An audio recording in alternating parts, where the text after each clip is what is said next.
మీరు ఎప్పుడైనా పుల్లంట్లు తిన్నారా? ఏంటి పుల్లంట్లా? పుల్లంట్లే మా సైడ్ ఇలాగే అంటారండి బాబు.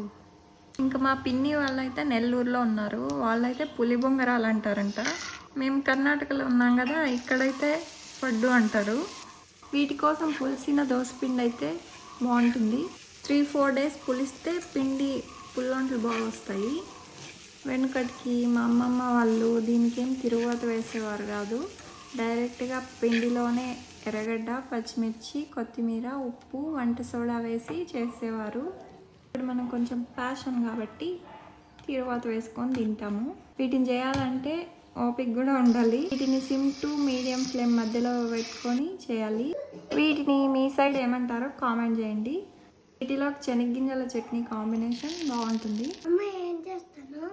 పుల్లంట్లు జున్ను తింటావా నువ్వు? నీకు ఇష్టమా?